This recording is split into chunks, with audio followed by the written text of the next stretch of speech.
3FM Sunrise.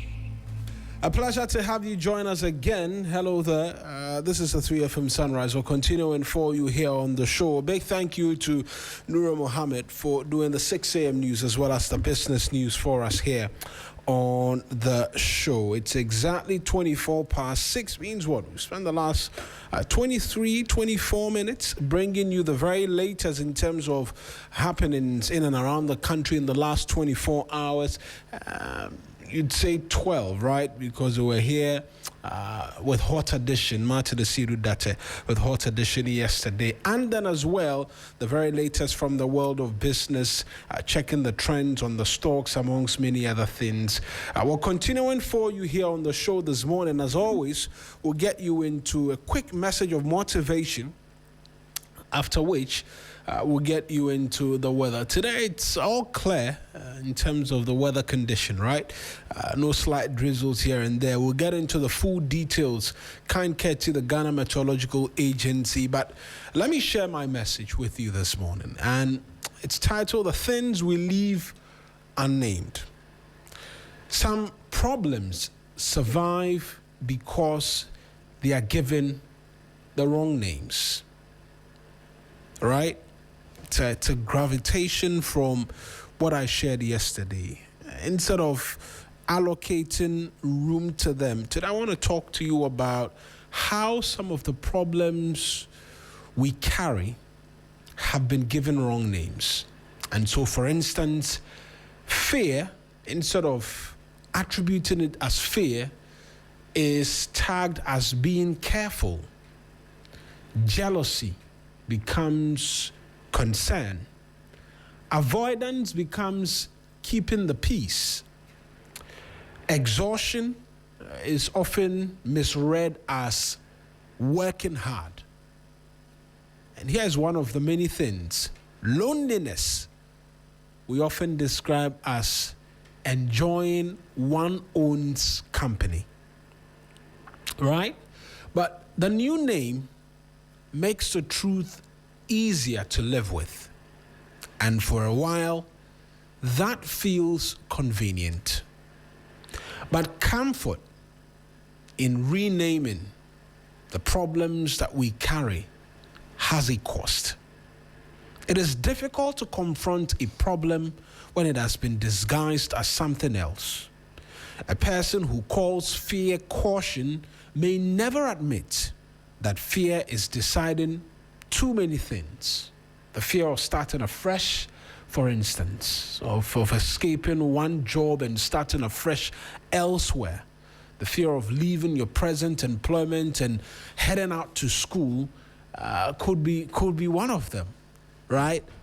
Someone who calls avoidance peace may believe they are protecting a relationship while quietly allowing the resentment to grow.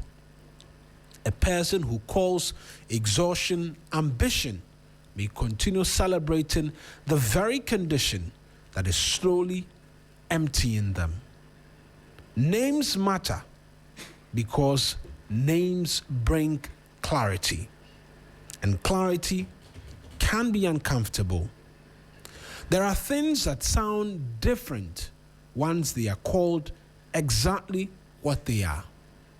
A bad habit, for instance, doesn't need to be clothed in something new. A toxic environment, a damaged relationship, an unhealthy dependence, a fear that has been mistaken for wisdom. The truth does not become easier simply because it is given a softer name. It only becomes harder to recognize. And perhaps that is where change often begins. Not with a solution, not with a grand decision, but with the honesty to stop editing the description. The Bible says, you will know the truth, and the truth will set you free. Before freedom, however, comes recognition. Before something can be changed, it must first be seen clearly. So perhaps there's something worth examining today, not to judge, not to condemn, but simply to name honestly. Because some problems do not become manageable when we find better ways to live with them. They begin to change when we finally stop calling them by the wrong name. And that is our message of motivation this morning. Kind Ketsi, the Ghana Meteorological, it's a message of motivation. I'm yet to get into the weather. There's good reason why, because yesterday the Ghana Meteorological Agency actually were proven very right. As against Patrice's long-held opinion of caution. Oh, ye men of little faith. Men of little faith. Good morning to you. Good morning. Guys. How are you doing? I'm Good well. morning, The night was very short, but Yeah, I can imagine. Same here. what sayest thou? Now. Thou art shy. Concerning the showers yesterday. Yes. Wasn't your showers who The accurate mist. prediction? The foggy patches that we saw. Absolutely. In the morning. You see how excited you are about this particular No, one? excited. We are But we've excited. You see how excited we've been calling you are. it. And I keep saying that the cost is long. It's The when cost the of HAPPY. Shame.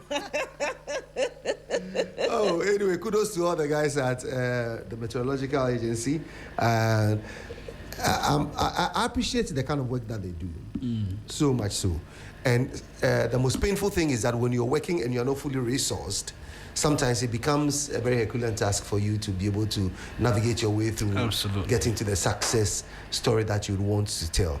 So for me, sometimes I find it difficult to understand why states would suffocate some of its own agencies without financial support. Why do you focus on others and then you leave the others? We think that the weather department or weather agency is not necessary. Leave them out of the airport and see if the planes will land. Yes. Exactly. All these things, even rainfall patterns, it directs agricultural development. Absolutely. That's right. Where you can even put a canal, where you can have a river, where you can have a man-made lake and so on and so forth, because they're able to determine rainfall patterns and where the rain is concentrated. So where is the watershed? If they believe the watershed is at a particular point, then they will direct that, okay, we can establish A and B and C here.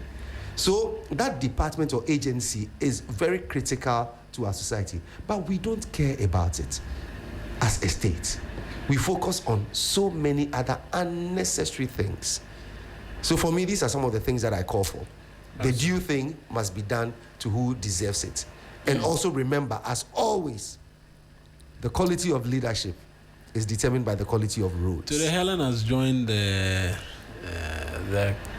coffee. Are you coffee? In fact, I was something warm drinking team. gang. I was the Pioneer. general, the pioneer, You see? the coffee general. Oh, yeah. And then, of course, once I was with child, I had to pause a little on the bit coffee, okay. because Yeah, you have to limit your caffeine quite significantly.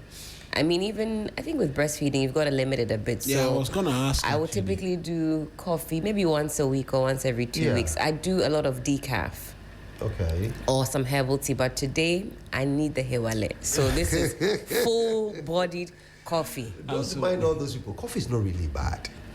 Coffee is not really that bad. It's not. We'll get it. Let me do that. Coffee is so good. Depends on some people are very caffeine sensitive, so No, it's not good for everybody. If it's you're not good. caffeine sensitive, If you don't have the strongest heart, hypertension, those who are prone to anxiety, jitters. So pros and cons, but coffee is definitely, I would say, in the superfood category. super. A lot of good benefits. Oh, yeah. super. I Well, love in coffee. terms of the weather, it will be mostly cloudy across most parts of the country this morning, with thunderstorms or rain persisting over part of the northern, transition, and middle sectors.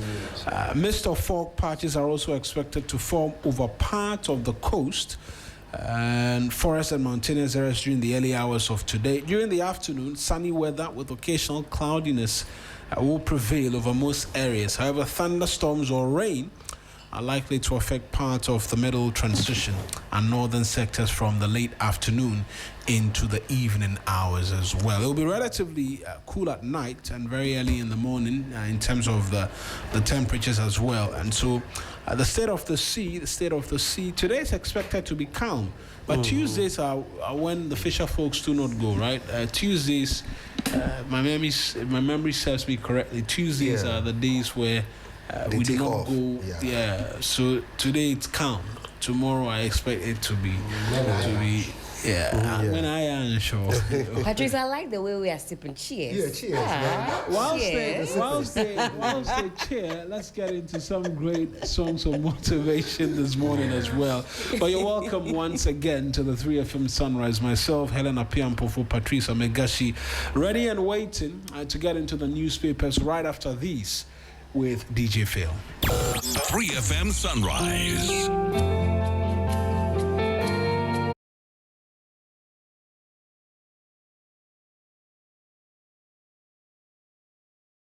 The Electoral Commission has reiterated its commitment to organizing free and fair elections this December. How's your week treating you? I'm here to serve you great music tidbits for your at-work listening pleasure. Rastafari, Rastafari, Rastafari. Our Father, who art in Zion, Kanamawe, Kanamawe, Kanamawe. Oh, turn it up! Come into the mountains. Sight and I grandfather. It's time to drive you home in style with great music, the 411 and all your favorite stars, what's happening around town, and so much more. And in the headlines today, the two leading political parties have been addressing the public on allegations of corruption. The Black Stars coach has unveiled his squad for the upcoming games, and there are some interesting names. Pull up! The weekend is here and it's time to turn up. Get your dancing shoes on, Lego. We really do have it all. It's a premium mix of information and entertainment every single day on 3FM 92.7, your urban lifestyle radio. The Electoral Commission has reiterated its commitment to organizing free and fair elections this December. How's your week treating you? I'm here to serve you great music tidbits for your at-work listening pleasure.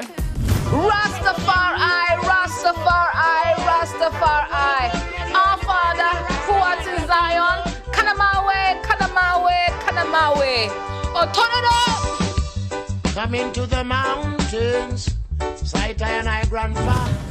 It's time to drive you home in style with great music, the 411 and all your favorite stars, what's happening around town, and so much more. And in the headlines today, the two leading political parties have been addressing the public on allegations of corruption. The Black Stars coach has unveiled his squad for the upcoming games, and there are some interesting names. Pull up! The weekend is here and it's time to turn up. Get your dancing shoes on, Lego. We really do have it all. It's a premium mix of information and entertainment every single day on 3FM 92.7, your urban lifestyle radio. The Electoral Commission has reiterated its commitment to organizing free and fair elections this December. How's your week treating you? I'm here to serve you great music tidbits for your at-work listening pleasure. Rastafari, Rastafari, Rastafari. Our Father, who art in Zion, Kanamawe, Kanamawe, Kanamawe. Oh, turn it up! Come into the mountains. Sight and I grandfather. It's time to drive you home in style with great music, the 411 and all your favorite stars, what's happening around town, and so much more. And in the headlines today, the two leading political parties have been addressing the public on allegations of corruption. The Black Stars coach has unveiled his squad for the upcoming games, and there are some interesting names. Pull up! The weekend is here and it's time to turn up. Get your dancing shoes on, Lego. We really do have it all. It's a premium mix of information and entertainment every single day on 3FM 92.7, your urban lifestyle radio. The Electoral Commission has reiterated its commitment to organizing free and fair elections this December. How's your week treating you? I'm here to serve you great music tidbits for your at-work listening pleasure. Rastafari, Rastafari, Rastafari. Our Father, who art in Zion, Kanamawe, Kanamawe, Kanamawe. Oh, turn it up! Come into the mountains, sight and I grandfather. It's time to drive you home in style with great music, the 411 and all your favorite songs, what's happening around town, and so much more. And in the headlines today, the two leading political parties have been addressing the public on allegations of corruption. The Black Stars coach has unveiled his squad for the upcoming games, and there are some interesting names. Pull up! The weekend is here and it's time to turn up. Get your dancing shoes on, Lego. We really do have it all. It's a premium mix of information and entertainment every single day on 3FM 92.7, your urban lifestyle radio. The Electoral Commission has reiterated its commitment to organizing free and fair elections this December. How's your week treating you? I'm here to serve you great music tidbits for your at-work listening pleasure. Rastafari, Rastafari, Rastafari. Our Father, who art in Zion, Kanamawe, Kanamawe, Kanamawe. Oh, turn it up! Come into the mountains, sight and I grandfather. It's time to drive you home in style with great music, the 411 and all your favorite songs, what's happening around town, and so much more. And in the headlines today, the two leading political parties have been addressing the public on allegations of corruption. The Black Stars coach has unveiled his squad for the upcoming games, and there are some interesting names. Pull up! The weekend is here and it's time to turn up. Get your dancing shoes on, Lego. We really do have it all. It's a premium mix of information and entertainment every single day on 3FM 92.7, your urban lifestyle radio. The Electoral Commission has reiterated its commitment to organizing free and fair elections this December. How's your week treating you? I'm here to serve you great music tidbits for your at-work listening pleasure. Rastafari, Rastafari, Rastafari. Our Father, who art in Zion, Kanamawe, Kanamawe, Kanamawe. Oh, turn it up! This morning.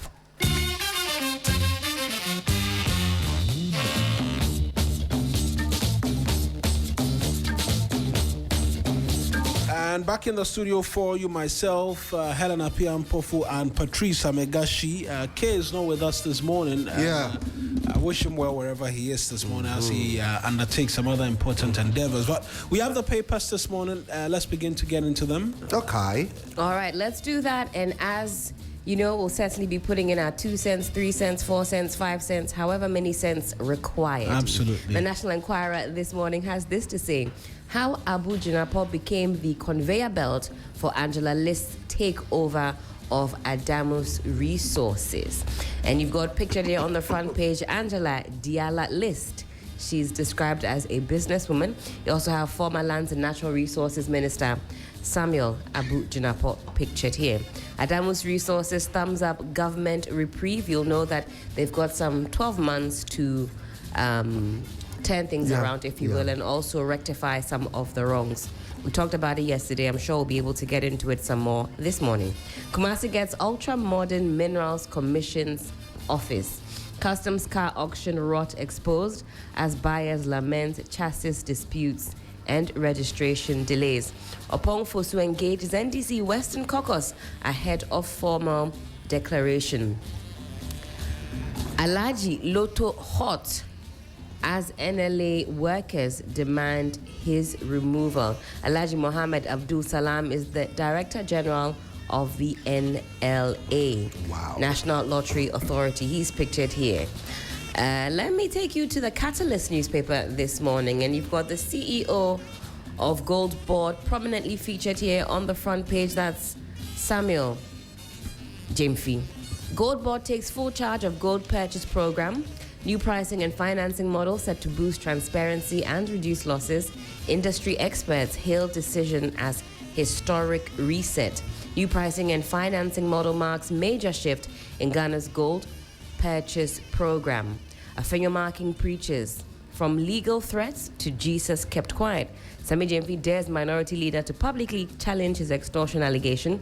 Afenyo-Markin responds with Jesus, silence, and political bait. Well, the Catalyst newspaper, let me catch you up to speed. Yeah, we've gone beyond.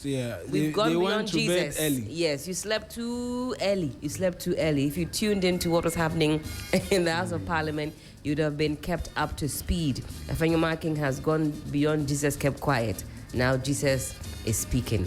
Mohammed's message to Adamus Resources: go and sin no more.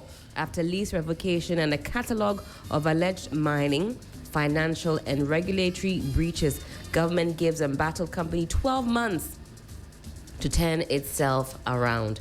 26 suspects before court as government sets up probe into election violence. At 2 a.m., money cannot buy time. GMTF administrator challenges mining giants to invest in lives. The New Republic newspaper, they say they're revealing the bloodlines. Well, the front page has this to say: the general's double game play. Former CDS admits probe in private, denies in public, as GAF contradicts its own former chief. Drug lords in government's crosshairs. Government freezes some 6.9 million cedis and $440,000. 217 arrested, 165 prosecutions initiated, and 196,000 police bribe wallets exposed. MTTD runs mobile money machine disguised as welfare. Balmier's backup plan detonates. Akomia drafted to counter Ejako in NPP chair showdown. All roads lead to Kumasi. October is the 3rd or 5th? October 3. October 3rd. Of course, we have our eyes and ears firmly on what happens there. We are your election command center after all. And finally, the spider in your home. The Spider newspaper is here. Cash-strapped House of Chiefs grounds justice cases shelved indefinitely. Extortion allegations against Afenyo-Markin. What we know so far, full story on page 6. How an NDC daughter got the reprieve wound to me never did. Interesting. A tale of two mining leases and the politics of selective enforcement. That's how I think that as much as you can read maybe a spin of some sort, there are legitimate questions. I think it was one of the many things I was asking yesterday, that, I mean, how does the Minerals Commission and the Lands and Natural Resources Ministry say that a company is engaged in illegal mining, and then the president says, okay, 12 months, go and address whatever concerns it is that you have? I mean, in terms of the scale, again, in terms of the scale as to what must be seen to be manifestly done, there are serious concerns with that. What is the catch here, one might ask? Well, sack him now. NLA workers tell Mahama to fire boss over pay cuts. And finally, on the front page of the Spider newspaper, Ghana's silent killer, 94,400 deaths a year as experts demand war on chronic disease. Fellow Ghanaians, how healthy are you and how healthily are we living? Questions that need answers. Great. Let me continue with the Ghanaian Times this morning. It says, disaster looms at Ashaman as 3,000 artisans still under high tension lines. This is very disturbing. Investors back Petrosol with 178 million Ghana cedis bond bills. 25 suspects face trial and 14 being pursued. This is according to Interior Minister Muntaka. Africa must get fair value from critical minerals. A former minister is saying this. Need I say this is quite unnecessary a statement, but it's already been published in the newspaper. Africa's medical regulators converge in Accra, and Volta Oti cocoa farmers cry over unpaid beans. Let's get into the Daily Guide this morning. GSA begins mandatory used vehicle pre-export inspection from October 1. Adamos Resources welcomes turnaround plan. Afenyo-Markin sues over extortion allegations. It's got the picture of the minority leader, Alexander Afenyo-Markin. Kojo Nkrumah also makes his way onto the front page of the Daily Guide this morning. Says NPP's PSP model vindicated Kojo Nkrumah. Kojo, not too fast. How many years did you have to deal with this Saglemi matter? So after 8 years now, what? Parliament recalled over urgent financial bill, and this is attributed to Speaker, and NLA staff strike over salary increments. Well, the detail of the story indicates that it's not only salary increments, they talk about management style, they talk about other welfare issues. So that is NLA calling for the removal of their new boss. The Hawk this morning says, Afoko files NPP chairmanship today. Congratulations to him. Bua revokes presidency. Bua revokes presidency, rescues Adamus. Prisoner joins five-way NPP chairmanship race, indicating that Wontumi faces October 3 election before October 15 bail. Now, UP drags Afenyo-Markin to Attorney General, OSP, and police. Yesterday, you discussed it here on the show. 7 CSOs chair Mahama for saving Adamus. This is a long, winding story and issue that we shall delve into deeply. The Daily Post says NDC formally notifies Bagbin of James Agalga's appointment as majority leader. Ayawaso West Wagon violence suspect double, still at large. Interior Minister Afenyo-Markin sues Sammy Gyamfi, one other NDC official, and 2 media houses over extortion allegation. And the banner headline says United Party petitions OSP and Attorney General over extortion allegations against Afenyo-Markin. So these are the newspapers we have in There hand. was a story that I had James Agaga mentioned. I wanted to know what that story entails. Notified. No, the NDC notifies the Speaker of Parliament that he's been made the majority leader. Yeah. Yesterday, I was tuned into what was happening in Parliament, and of course, Minority Leader Afenyo-Markin addressed the House on a number of issues, and it was quite heartwarming to hear what he had to say about his relationship with current Majority Leader James Agalga. No, the current one is Doc.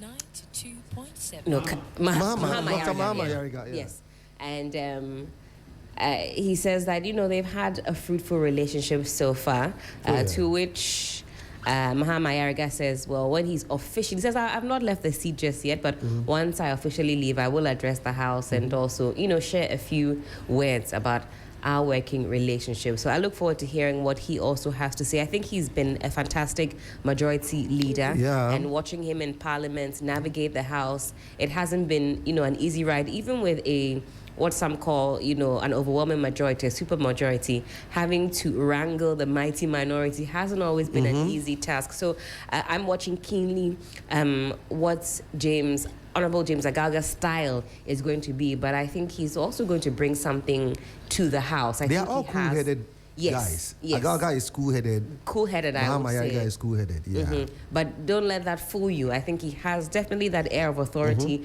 about him, and I think that he's certainly going to steer the House. So let's all watch how his relationship will also be like with now Minority Leader, whether they'll have that same banter, that same camaraderie. Because one thing I know about members of Parliament, and whenever I get the chance to speak with any of our MPs, I ask them, you guys are quote unquote your own cabal, and I say that without any fear, because the number of issues that have come up where Ghanaians have sought answers and we've been denied those answers because it seems as though when it comes to that fraternity, they shield each other, no matter what side of the divide they're on. We have issues that are still pending. We saw members of parliament remove microphones, throwing tables around, unresolved. There were some unsavory things said about the father of one member of parliament. We've seen no resolve to that. I mean, we can trace the issues far back. So when some of these, petitions come, so there's a petition to the Speaker of Parliament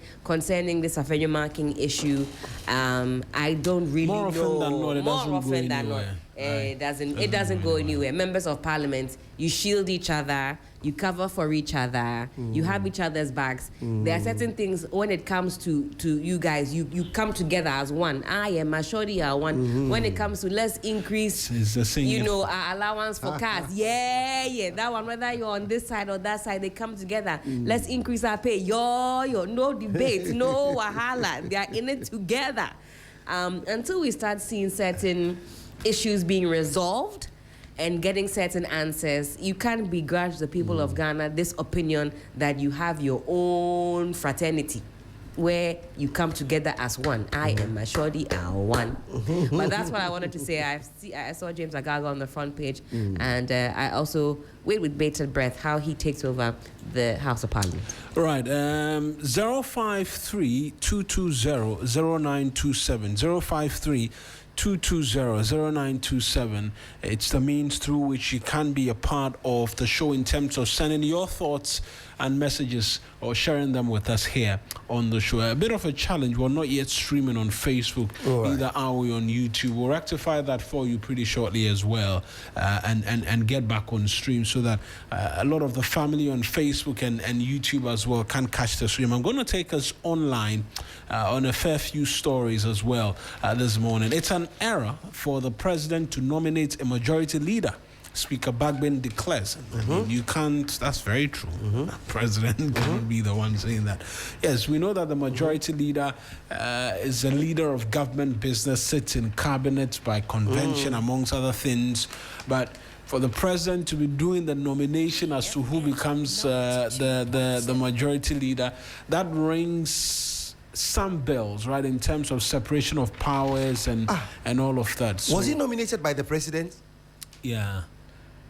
In terms of the writing to the House, the president mentioned that he nominates James Agaga to be acting majority leader, awaiting a substantive, and the speaker says, I mean, that cannot happen. He can't do that. The president cannot be appointed. The president just came from Jamaica, right? Yeah, I'm sure Bagbin told him that. He can't do that. It's been a month plus, but that is a wrong thing for you. I mean,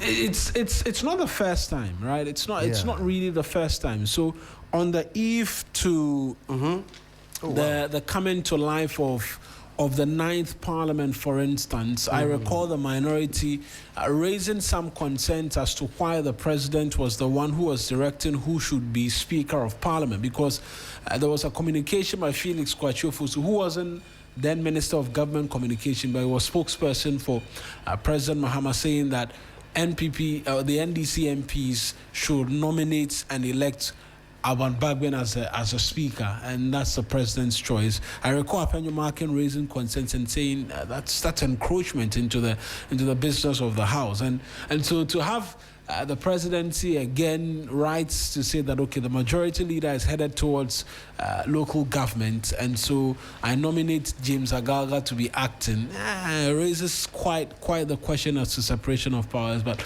there are those who argue these are theoretical matters, and should not be.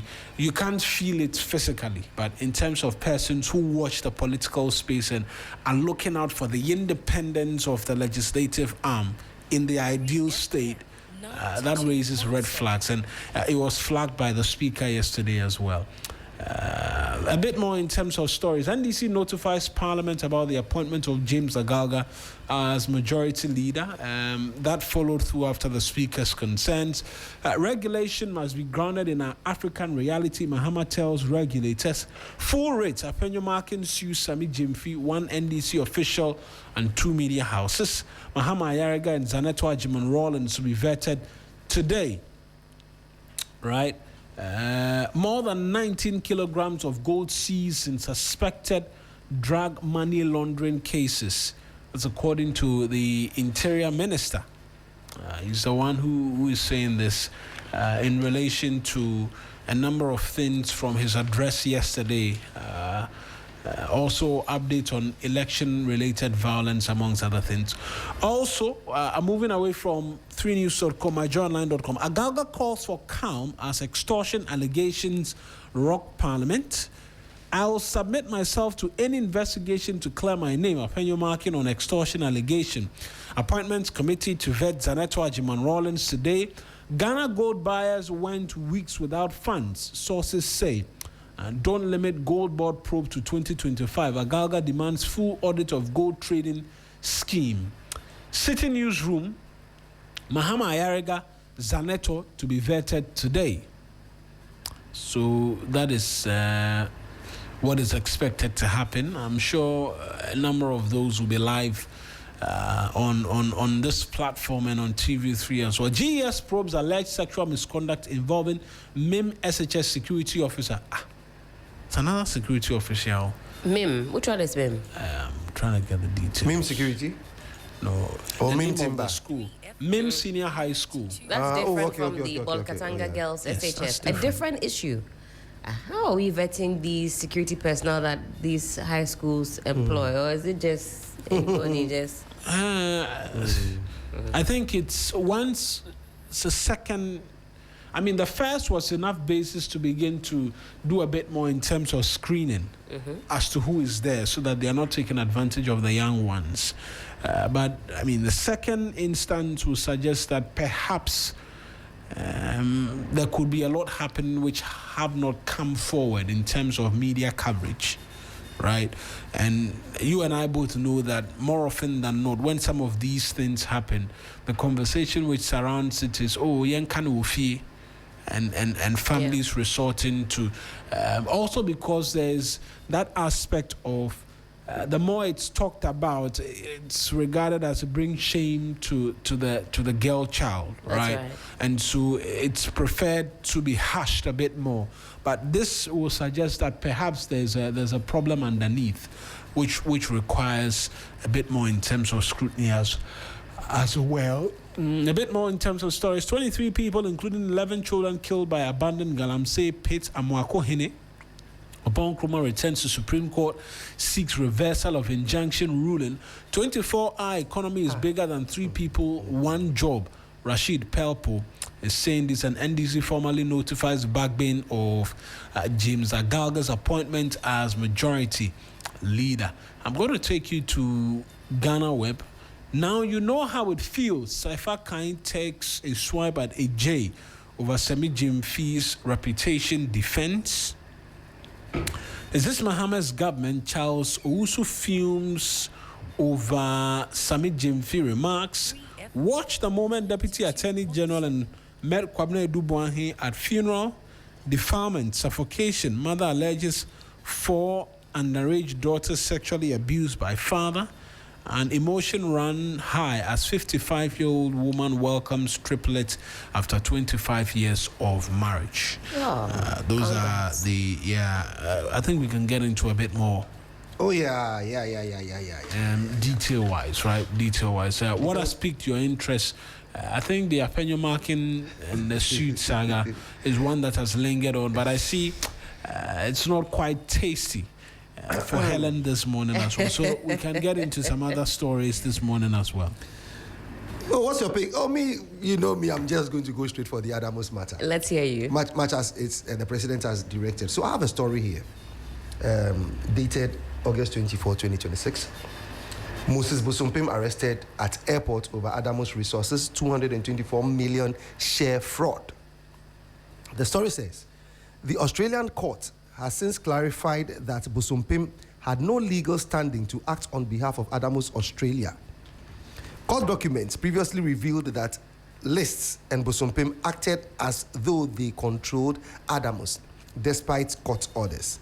Moses Kobna Busumpim, the man who signed the disputed agreement that transferred 90% of Adamos Resources shares to Angela Lists in Guvu Mining, was arrested today upon arrival at Kotoka International Airport and is currently in police custody. When is the story dated? So the redo of the story is August 24, 2026. That's today.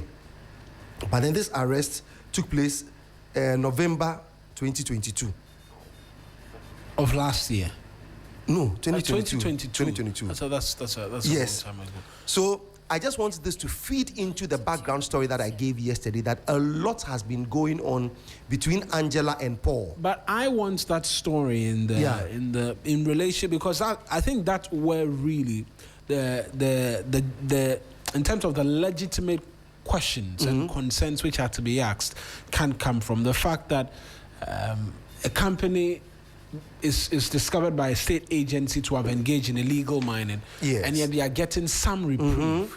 The Spider newspaper raises a number of concerns. I want to hear it, and then we can capture it this way. So they're the spider in your home. How an NDC daughter got the reprieve, Wontumi never did. A tale of two mining leases and the politics of selective enforcement.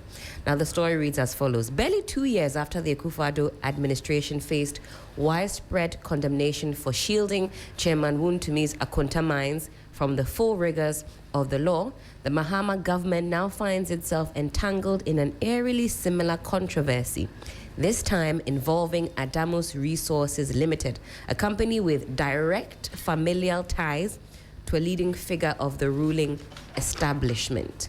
The case threatens to become the first major credibility test for an administration that has until now cultivated a public image of regulatory vigilance. The Abodakpi connection. At the heart of the matter is Angela List, the daughter of Daniel Abodakpi, a respected elder of the NDC. Her company, Adamus Resources, has been found to have committed serious breaches of Ghana's mining laws. Infractions that include unauthorized subcontracting to foreign nationals, mining outside approved operational areas, 3FM. Operating without permits from the Chief Inspector of Mines, as well as failure to obtain requisite environmental and forestry approvals. Yet, rather than face the enforcement actions that would typically follow such violations, Adamus Resources has been granted a government-backed lifeline, a development that has drawn sharp comparisons to the previous administration's indulgence of Akonta Mines, owned by Bernard Intri Bosiakon, the Ashanti Regional Chairman of the then ruling NPP. A regulatory process undermined the sequence of events is instructive. Now, on 26 April 2026, the Minister for Lands and Natural Resources, Emmanuel Amakofi-Boa, revoked 3 of Adamus mining leases covering concessions in the Western region. The decision followed inspections by the Minerals Commission that uncovered significant statutory violations. Adamus Resources immediately rejected the findings but opted not to proceed directly to court. Instead, the company submitted a formal petition asking the government to temper justice with mercy. In response, the minister established an independent review committee to examine the merits of the case. That committee, upon extensive examination, not only affirmed the original infractions, but uncovered additional irregularities. Among them, approximately some $224 million to related parties abroad between 2020 and 2024. And the story goes on and on, but I think you get the gist of what this story has to say, that what is good for the goose doesn't seem to be good for the gander in this instance. And they're drawing parallels between what happened with Chairman Wontumi and now looking at what is going on with Adamus Resources, and also we're asking whether or not this opens the floodgates for others who are found to be in breach of certain regularities to just ask for mercy. Is that all that is required? Yeah, I mean, that's why some say that this goes to the heart of the commitment towards the fight against illegal mining, right? Because if, and I think I've been explaining that in Ghana, the line between what is legal mining and illegal mining is very thin. Very, very thin. Read the story again and the infractions. You can have a permit and whatever. When you have the permit, you have to go for additional. There have to be boxes ticked for you by other regulatory agencies. When you don't do that, that becomes illegal mining. Because the moment you don't have an EPA environmental certificate or permit, water resource to ensure that what you're doing is right, forestry and all this. You can be given a concession, and that is illegal mining. Yeah. Because the mining is not the fact that you've been given a concession and so you can take the gold out of the land however you deem fit. Yeah. You must do it according to a certain standard laid down procedure. That's why even there is RCOMs, because they are seeking to teach young people how to mine sustainably. You understand? So it begs the question, what possible justification has gone into this extension? And it's a 12-month window for them to correct whatever it is that is wrong. Is it a question as to indigenous mining company? I mean, but wouldn't you mean also his was indigenous and indigenous mine? No, I get you. That's what I'm saying. There has to be a bit more.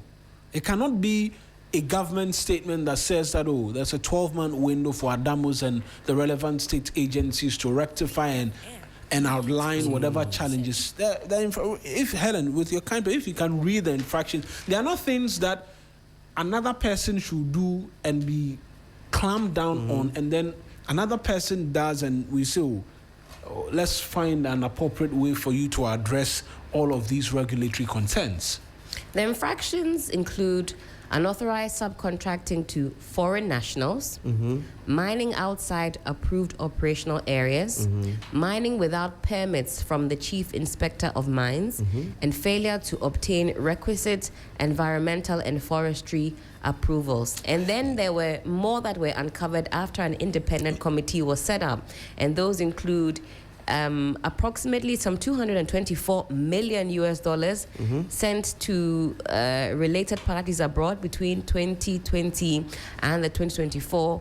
Between 2020 and 2024, the company was also found to have partially fulfilled its environmental bond obligation and have concealed information from investigators. Yeah, I mean, this matter is a very controversial one. No, I want us to even just focus stay on this one. This aspect. Yeah. It's been a controversial one. So the point is that controversy from the beginning would continue. Controversy from the beginning would continue because there are certain documentations that she would not have access to. But then those who are contesting would. So you can't go securing a pass from an institution without original documentation. So it's convoluted. It's quite convoluted. You see, the reason why I continue to say that the past conversation which Patrice is privy to doesn't even come in here is that let's just look on the face of whatever it is that's playing out. Subcontracting without permits. I'm sorry, but to me is in jail because of that. Yes. You understand? And nobody is saying, but it must be manifestly seen to be done that we're actively seeking to deal with persons who engage in activities against the laws of the country, particularly when it comes to mining. On one of the portals, we need to call Kenashigbe. We see NIMOS arrest 3, destroy 86 Shamfans in Ablebo. We need to call Kenashigbe because we are doing something in relation to. One of the newspapers says that Kenashigbe is excited about the fact that the president has called for a truce in this matter. So he's the one who's been leading all these things. Let us call him and pin him down to the matters. Oh, no. To say he's leading, I'm not sure. No. When I say leading means, he's one of the leaders when it comes to, what's the name, Galamsey issues. He's one of such people. And that is illegal mining. And I'm saying that if he's excited about the fact that the president has called for a truce in this particular matter, then he needs to speak to it concerning all these infractions that have been indicated and put in the newspaper. Because what it is that we may be reading it out of what the newspaper has published. There could be some background information that we may not be privy to. So if he is privy to that and that he's overly excited, and also there's another gentleman, also pictured on the front page of one of the newspapers. I think that you have it. One of the CS. Yeah, that's him. I've forgotten his name. Is it Mantiao? Yeah, Dr. Steve Mantia, yes. CSO, they cheer Mahama for saving Adamus. So we need to find out what it is they know that we don't, such that that's fair. They are exactly That's the fair. exaltation of what the president has done is so dear to their heart, such that they are just thanking him and applauding him left, right, center. So either Dr. Steve Mantia or Ken Ashigbe, the two of them will be able to speak directly to this matter, because you and I know that the final authority to give credence to anybody who wants to mine comes from the Minister of Mines. So if the minister says no and the president has intervened, then this must be a very special case. And now you can see the National Enquirer says how Abu Jinapo became the conveyor belt for Angela Lay's takeover of Adamus. You see, so in both parties, she is playing a good ball. You get it? So it's mind-boggling. These two people can set the record straight. What we are reading from the newspaper indicates that it is not right for this to be allowed. Absolutely. But for them to be applauding it because it's an indigenous company, how indigenous is a takeover? That has been ruled on by, what's the name? A high court in Ghana and then a court in Australia. Right. So let us deal with those matters. I think these two people will be fine. Kenashigbe will be good. Fair enough. I'm going to get us into the suit conversations, because we know that the minority leader yesterday announced that he was taking Sammy Gyamfi and one other person to court. Frederick, you have that for me, that insert.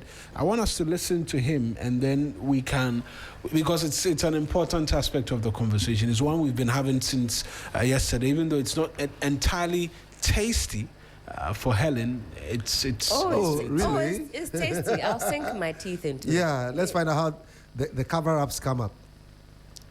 Yes, the minority leader Alexander Afenyo-Markin on the floor of the House yesterday. In the face of the allegations of extortion leveled against me, I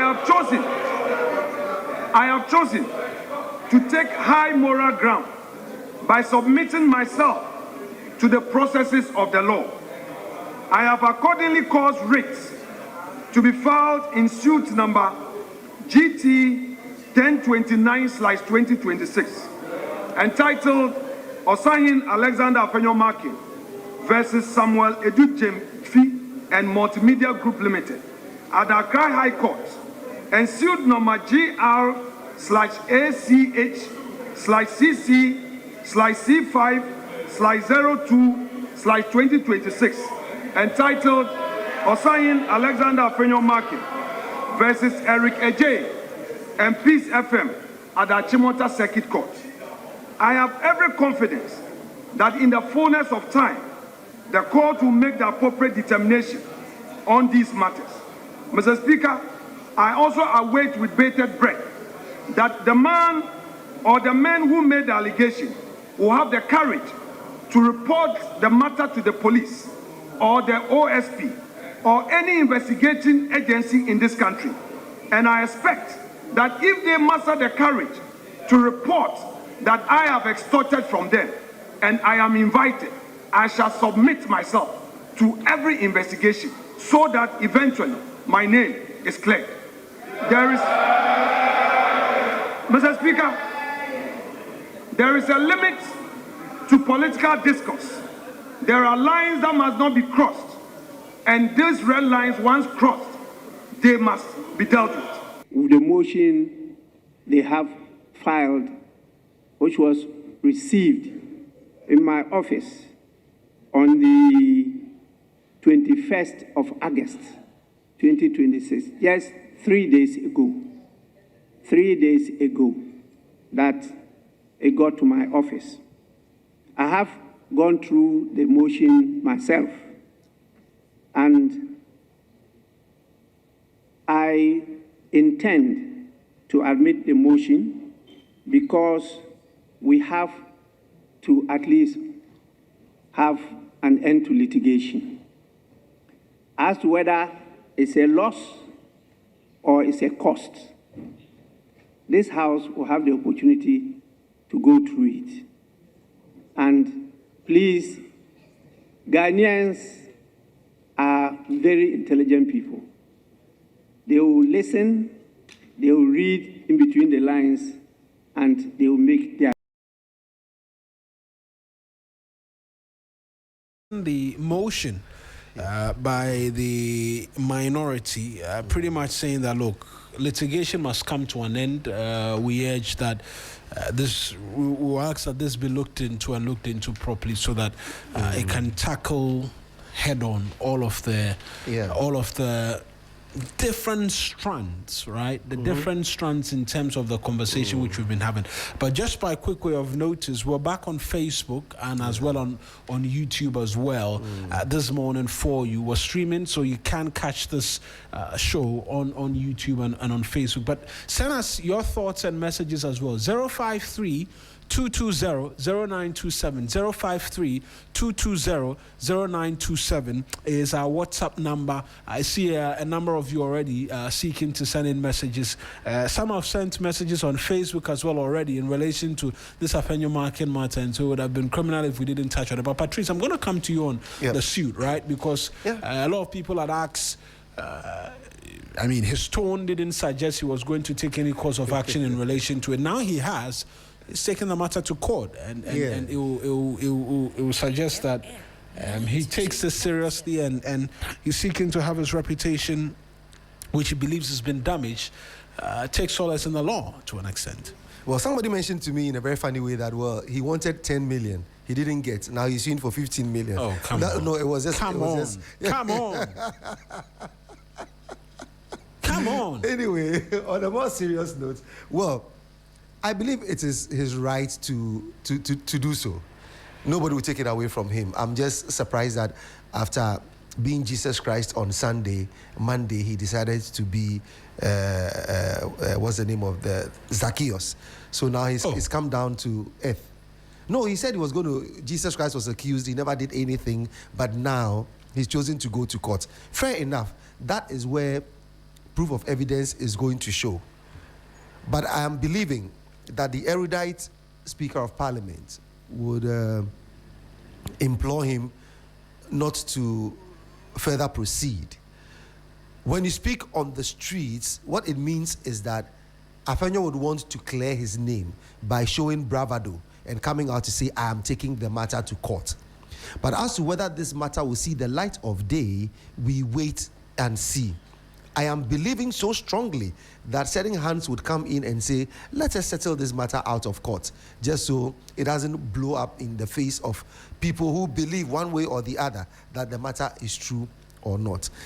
I do not think and I do not believe that a gentleman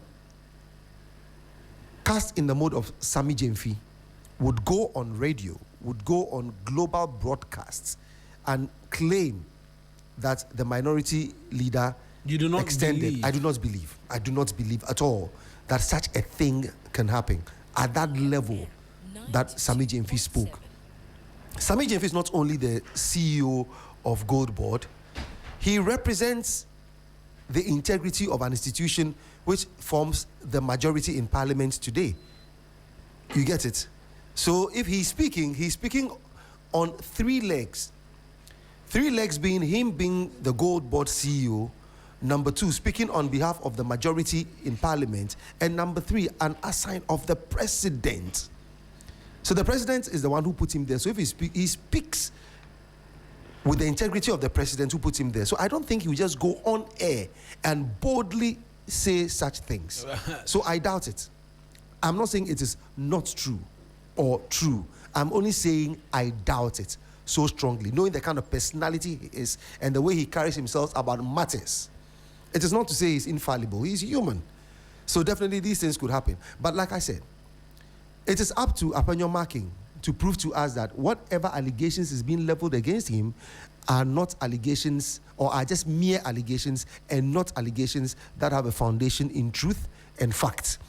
Because the moment certain things start popping out, text messages or voice calls or any written documentation that indicates clearly that there was some sort of interaction between the two of them, then fine. We would find out also from the Bank of Ghana that on the said day, Did Afenyo-Markin show up at the Bank of Ghana?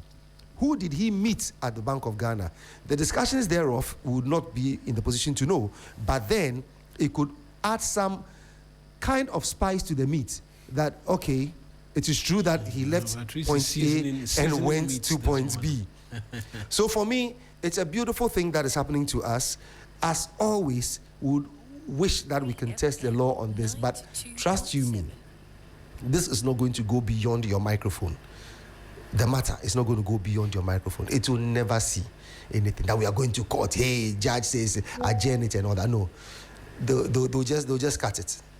They'll just cut it. Helen, I mean, you didn't seem to believe that in terms of an investigation on the extortion claim will go anywhere in Parliament, right? Because MPs tend to shield their own, and you're very justified in that position, because you've seen privileges committees sitting on MPs absenting themselves, some of the comments. In fact, even when in the eve of the 8th Parliament, we had military men march into the floor of the House, amongst many other things. There was no investigation whatsoever. That's right. And all of that. But in the law court, that's a completely different conversation. Patrice seems to suggest it might play out same in the court in terms of where all of this goes in terms of a defamation suit.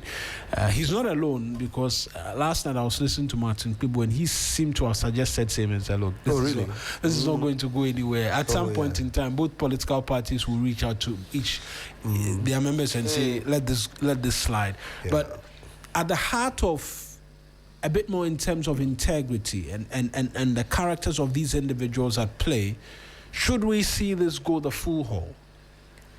I think maybe I join in the sentiments of Patrice Amegashi and lawyer Martin Pebu as well. I think the proof will be in the pudding, really, because I suspect so that behind the scenes there are already maybe some talks going on, asking that both parties to this fracas maybe step down or let it go. And ultimately, the good people of Ghana get caught in the crossfire. It's almost as though we're just pawns in a game of chess between the NDC and the NPP. We are but onlookers. What do we really say to this? And for me, it's very unfortunate. It's very unfortunate. Some of these statements just said for political expediency. What really is the truth behind it? At some point, it will become just one too many that will have a real serious issue on our hand, and we'll just decide to let it go because of what we've seen previously. Is this going to be the issue that finally lets us see a turnaround as far as investigations into such hot allegations are concerned? I don't believe so. I think this is going to be another thing that dies a very quick death. But that is where the problem is it not? I mean, the fact that across the aisle, everybody is seeking to suggest that, this doesn't go anywhere. Sad. It's unfortunate. Fellow Ghanaians. They'll just say one or two words in relation to this. It's unfortunate. It dies a natural death. In other jurisdictions, such comments would not be allowed to fly.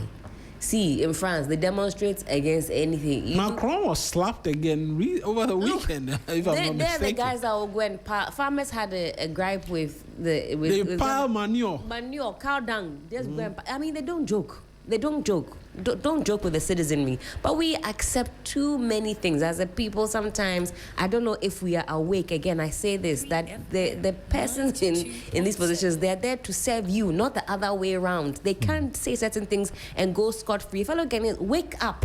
Wake up to your responsibility. Wake up. You are sleeping. So you need to wake up. You need to tune into Sunrise. So we reaffirm this for you every morning.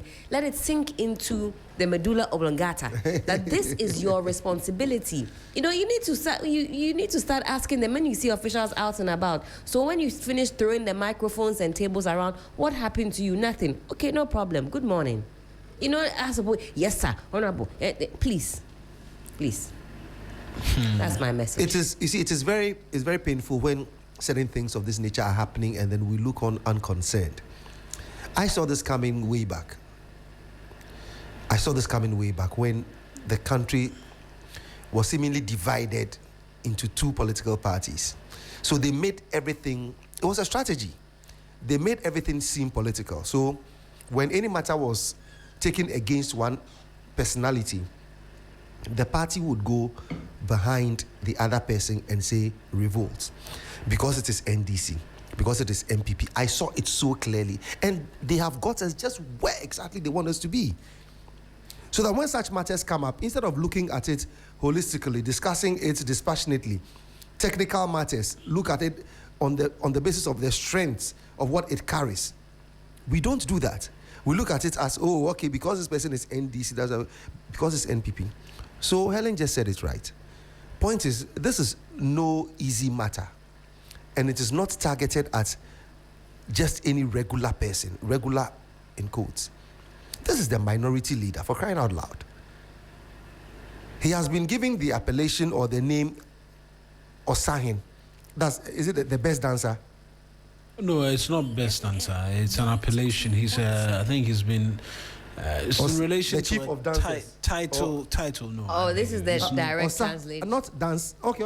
I don't know what that means. Direct translation. Oh, okay. So I thought Osahin was somebody who dances like the chief of dancers. Oh, sorry. There's a lot of mischief in that statement. I can't help but notice it so loudly. When you say Osahin, chief of dancers, Patrick is really. No, but he's been doing the dance, the Asafo dance. Boom, boom, boom, boom, boom, boom. Oh, Patrice. Patrice, bungulu, bungulu. I mean, the mischief is so loud in Osahin, chief of dancers. Come on. I just need somebody to help me out. Please, so we disassociate ourselves greatly, strongly, firmly. And so far away from this one. I beg you. Chimota court is hot. Second court. You heard yesterday. I beg you. No, I'm disassociate myself. I can understand. Maybe you're seeking interpret, but exactly. I'm just saying that. Distance yourself quickly. Chief of dancers. Yeah, I beg you. Don't do that. Don't. I beg you. Then I got it wrong. Then. Yeah. Please. Because I also disassosssociate you yourself. I disassociate Patrice Amegasi from his own comments. No. When I heard the title the first time, I was like, oh, okay, because I witnessed him dancing and doing all the thing with and doing the jama and all those things. So I thought it was based on that that they gave him the Osahin. No. I mean, he's just dancing. I'll seek to please. Get the. If anybody, you can give out the number. So if anybody can explain 053-220-0927. 053. 220-0927. And you can share, right? Yeah, let us know. But it's not chief of dancers. Chief of dancers. So for me, I think this would. And look, I must also admit that the person before whom this matter was announced, that is the Honorable Speaker of Parliament, Aban Bagbe. For me, I think over the years, he's been one of the finest, if not the best speakers that we've ever had in Parliament. He's so tough, and he believes in what he stands for. That is one thing I like about Bagbe. So I believe that the members of Parliament also cede some sort of authority to him, and they respect him. So when he calls on the minority leader to tell him, step down on this particular matter, I think he may, largely. The point is that Sammy Gyamfi is not a member of Parliament, so he's not a parliamentarian that will say two parliamentarians are having a shot at each other. No, that is not it. But I am looking at two things. If we really want to get to the bottom of this matter, which we would never get to, it should go to the courts. But if we want the country, it will be taken out of me. But you said you should go to the court. Yes. The things at the court, you say it will not go. No, I mean, it should go to the full hall. I'm looking at the full hall. It will not. So, painfully, it will end on radio stations, TV stations, and in the print media. This discussion will end there. It will be resolved there. It will be a hanging matter that will be referenced to people in future. So for the minority leader to be able to keep his head high when it comes to matters of integrity, he must get this matter resolved at the court as he has so proceeded. Otherwise, in any discussion, fingers will be pointed at him that, aren't you the one who went to extort money from the GoldBod CEO? You wanted 10 million, as it wasn't given to you, you sued for 15 million, you want extra. No. He doesn't want that being assigned to his name. So, respectfully, if he wants everybody to understand that integrity plays a better role, no, he must go on. Right. So for me, that is it. I have another story on the Lotto, the Alaji Lotto, so I'll deal with that. The Alaji Lotto, there are a few who are sharing thoughts with us in relation to that. It's not chief of dancers, right? Oh, okay. It's someone who makes way for others to follow. This one didn't give me a name. Okay, that's good. I just wanted to see who exactly it is shared the message with us, so I can. Someone who makes way for others to follow. Yeah, Osahin. Another also says Osa means war in a can. So the name means warlord. This is Adobia. Okay. So yeah, I mean. Warlord or something. So two separate meanings. I see K is writing extensively, so he will provide a bit more. Oh yeah, he's one of the. He's a war prince. Hin chief. So he's warrior chief. A Fanti or Guan Fanti, or Guan Fanti or brother. I can't title for the title holder who usually commands all Asafodom warriors. So I got it. You see. The Asafo thing that he went to do and he was dancing, so I thought. So he was war. It was war dancing. Yeah, he was war dancing. Close enough. Okay, I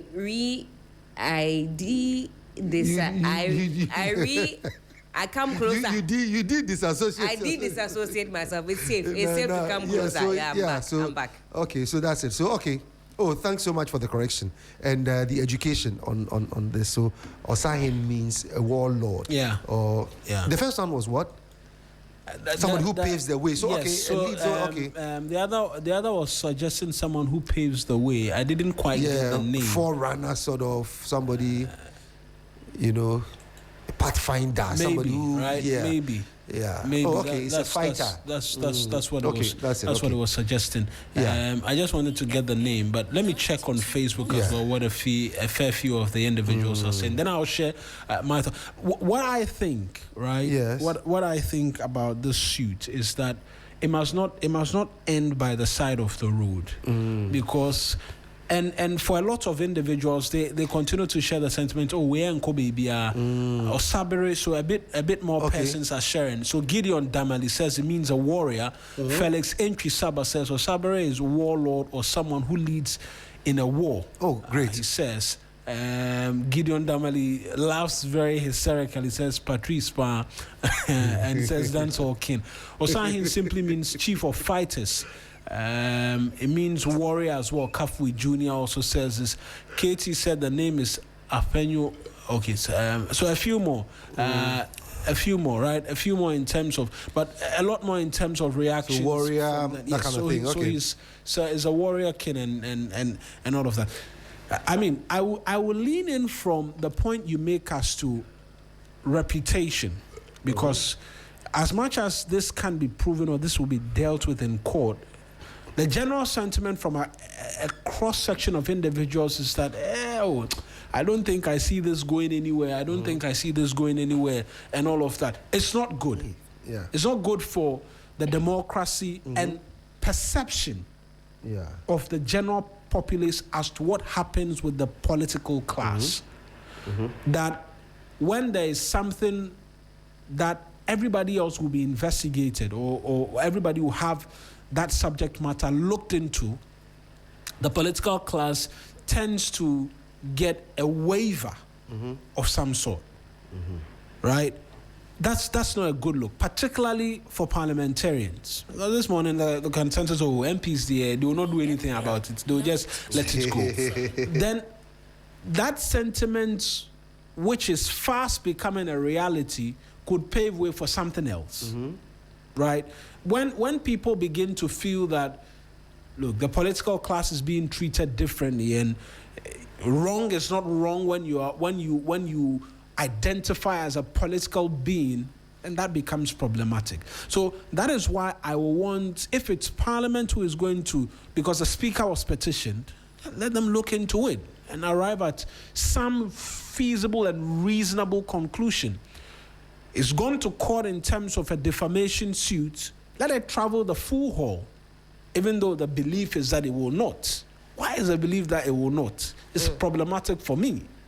Why people will believe that, where the they will find a way to brush it all aside. Then that becomes problematic. Right? The problem has always been there. And Helen was calling that Ghanaians are sleeping, they should wake up. Yes, the problem is there. This is where we find ourselves. Litany of issues that we raise concerning matters that happen in Parliament that we just looked on unconcerned. There was no resolution to it. Everything was just swept under the carpet. And that is what it is. Everybody protects their own. Well, that sentiment is being fed into a bit more. As the message says, good morning, private legal practitioner and law lecturer John Baptist Ayeje is an ardent listener of the show as well. Good morning to you, counsel. Says that this suit won't go anywhere. We know how they do it. What led to the U-turn? He asks. Because as at yesterday, the party position was that no suit. If for nothing, I know as a lawyer, some clients take a suit just for other reasons. He mentioned. So he can make reference that I even sued in court and it was. Oh wow. Anyways, because it came as a shock to me. But there's another part that the suit could be defective because of the name. The Osahin. Sammy Gyamfi. Samuel Edu Gyamfi. As to whether or not that is the name of Sammy Gyamfi is another thing which has come up. Okay. And I'm seeing presidential staffer Beatrice Annan right, and good morning to her as well. She comes by on the show as well. Why will my learned senior Afenyo-Markin issue a defective writ against Sammy Gyamfi? That is, if he intended to sue Sammy. I don't want to believe it is what I'm thinking. She adds. It's a comment that was shared. So the petition will be thrown out in the face of... You understand? It's a question because the suit has Samuel Edu Gyamfi, but there are others who are asking questions as to whether that is the name or it will be corrected or whether the suit is defective to start off with. Is one of the suggestions. But let me do a bit more in terms of messages, right? Yeah. Because a fair few individuals have shared messages with us on Facebook. I want to read some of them. Kojo Fiagbe says, Mawena, you can personally judge from the body language of the Honorable Afenyo-Markin that he has no confidence in his lawsuit. It seems he was forced into the law action or will be kicked out as a minority leader. Well, we cannot say that. Sangdok K. Kaiser says, from 10 million to 15 million. Ajay, he adds a laughing emoji. Good morning, ladies and gentlemen. Ni Odata Mills as the only way we can find out the truth about Afenyo-Markin is through the law court, period. Let Love Lead says he doesn't believe Afenyo. I don't know what he doesn't believe, but he adds that there were videos of him manhandling a police officer in broad daylight, and yet he still denied it. And so he doesn't believe him. I don't know the correlation. I don't know the correlation. Yeah, it's in relation to a story in the past. Let me do our WhatsApp console, right? So politicians will continue to fool us. Look at Adwoa Safo's issue. Someone pretended to be Adwoa Safo until now we couldn't find the person. I don't trust the speaker. George says this, and this is George. George was the one who was suggesting that the Afenyo name could be someone who charts the path for others to follow. Jones Adoboy Inla says, good morning, Mawena. This is face-saving statement by the minority leader. It's just a dance to the gallery and to shake his already loose feathers. He adds. Kwame Fire in Sampa Valley says, Patrice, I'll be your counsel in court when you are sued. Don't mind Helen. I will tell the court you are not. Oh, thank you so much. Osahi. Thank you so very much. Don't I'm really leave Patrice astray. I'm really grateful. Kwame Fire in Sampa Valley. People can be very funny. Somebody said that. You saw that message as well, yeah. A few very mischievous individuals in relation to that. But keep your thoughts coming. 053. 220-0927 are the WhatsApp numbers. The number again, please. 053 Great. 220-0927. Okay. 053 220-0927. So the Edu is part of Sammy's name, so it's Sammy Edu Gyamfi. They do. Yes. Yeah, okay. So do, yeah. When they say defective, I want to know what, for instance, Beatrice says is defective in relation. Maybe the Osahin. The Osahin. I don't want to conjecture. No, what I'm saying is that it is possible that the court may not accept it because is it gazetted? Osahin should belong to somebody like it's a chieftaincy title.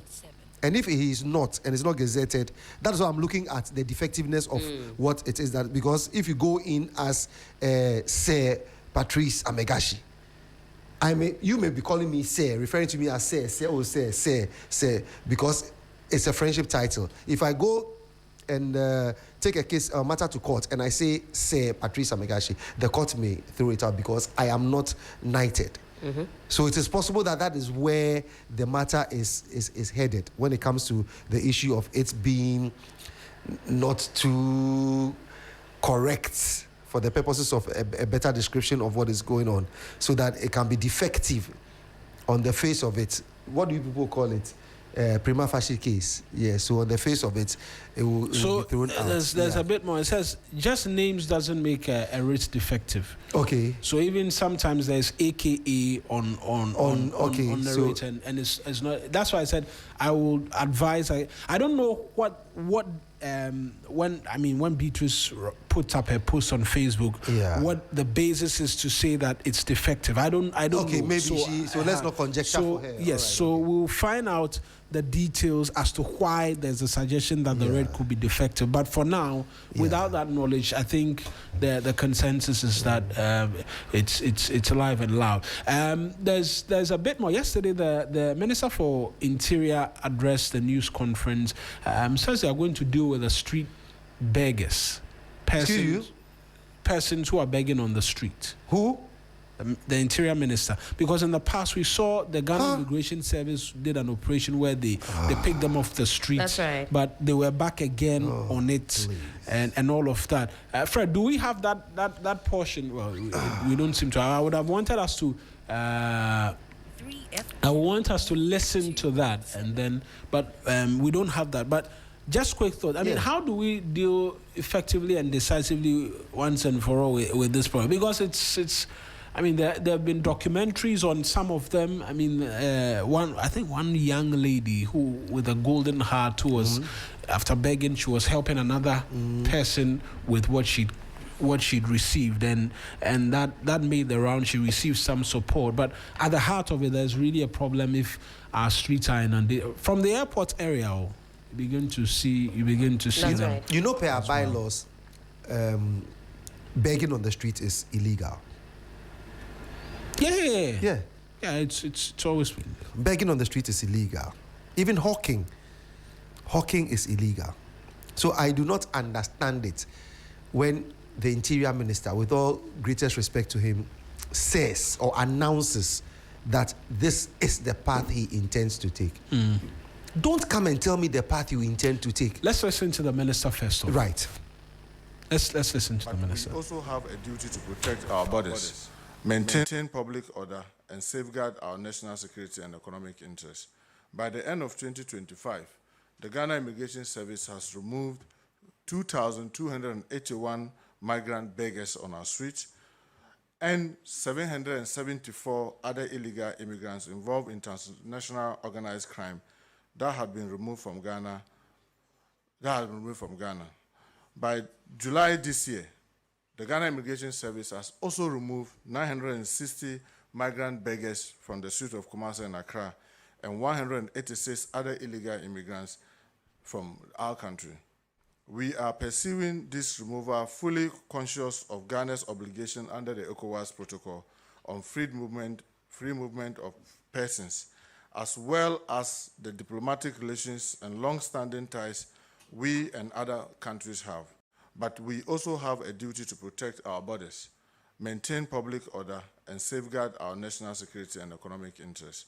By the end of 2025, the Ghana Immigration Service has removed 2,281 migrant beggars on our streets and 774 other illegal immigrants involved in transnational organized crime that had been removed from Ghana. By July this year, the Ghana Immigration Service has also removed 960 migrant beggars from the streets of Kumasi and Accra, and 186 other illegal immigrants from our country. We are pursuing this removal fully conscious of Ghana's obligation under the ECOWAS Protocol on free movement of persons, as well as the diplomatic relations and long-standing ties we and other countries have. Just quick thoughts in relation to it, because we have to go for sport. Yeah, so for me, I think the minister is doing statistical reading. And for me, statistical reading does not mean a lot to me. Because the routes that apply to my house, I see a lot of them. A lot of these guys, the illegal immigrants are now the ones who are selling the fan milk or fan ice. Check it. You may be oblivious of it, but these are the people who are selling fan milk and fine ice. Yes. These are the people who are pushing carts around, picking metal scraps, among other things, plastics. They are the same people. They come from the Togo border. Every day they sit in cars, in buses, and they come through. No, I want us to define it, because this is in relation to beggars. Yes. Right? Yeah. And so we can have a conversation about beggars and people involved in foreigners, crime-related issues. Foreigners, but if someone comes and they are working, we can have conversations illegal as working. To documentation. Yes, exactly. That's right? what I'm talking about. Documentation. But I wanted the conversation. And they are creating a community on the beggars and all of that. It needs to start from a certain leg, because when the person comes in, you may think that they are into work, but then you find out they are begging. Go to Atomic Roundabout. There are a lot of them stationed there. You get it? Go to Circle. A lot of them are sitting under the bridge over there. So, exactly. So if we say we are taking them out, yeah. Roundabout around Kaneshi. So for me, physically, I would like to see it. I would like to experience the fact that I'm driving and nobody accosts me. Just 2 nights ago at the Tema motorway roundabout, they came there. I'm going to share this message, right? You get it? Then Helen, I'll have you come in. Evans from Kaneshi says, last week Wednesday, I nearly drove over a lady at Sakaman, where a madman slapped a lady from the pavement onto the road, and I nearly drove over her.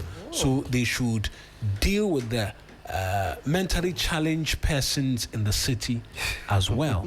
Evans from Kaneshi sends that one in. It does suggest that there is a bit of concern, on one part, on beggars and all of that. Beggars, and then mentally challenged persons.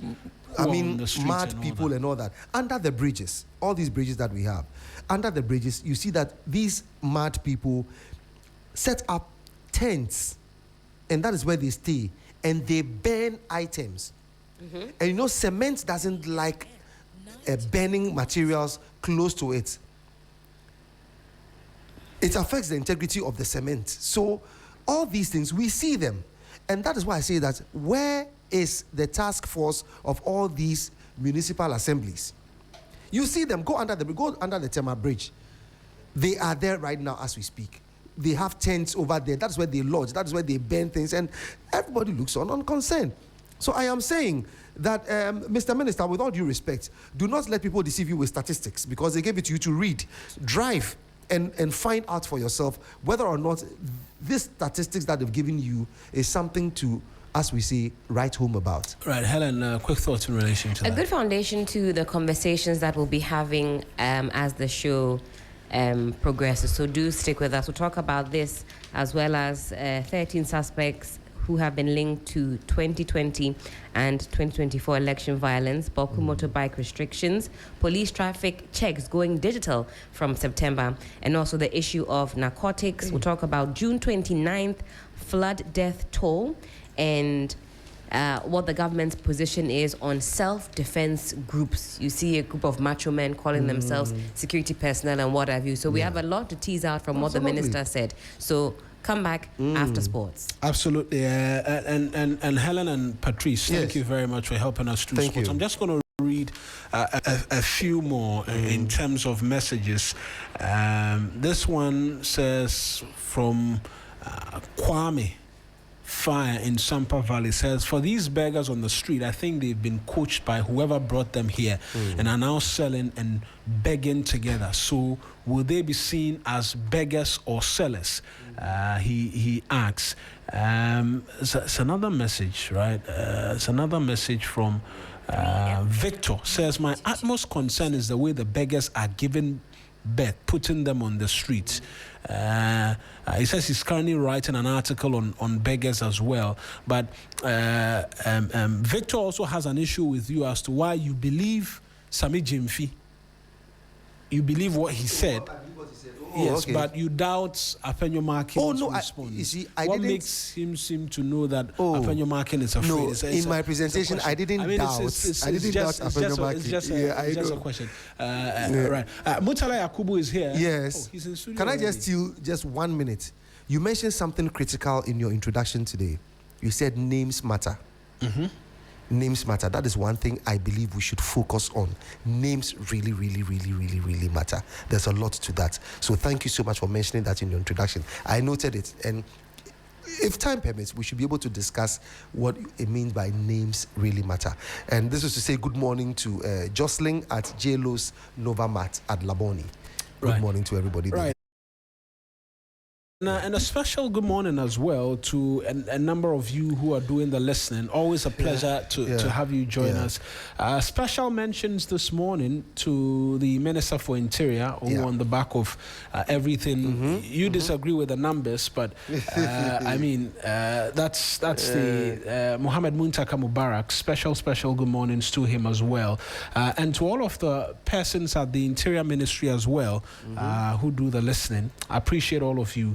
Let's get into sports right now. Mutala Yakubu will do that for us, after which we'll return with a truckload of goodies for you here on the 3FM Sunrise. It's exactly 6 at the top of the hour. Sports right now.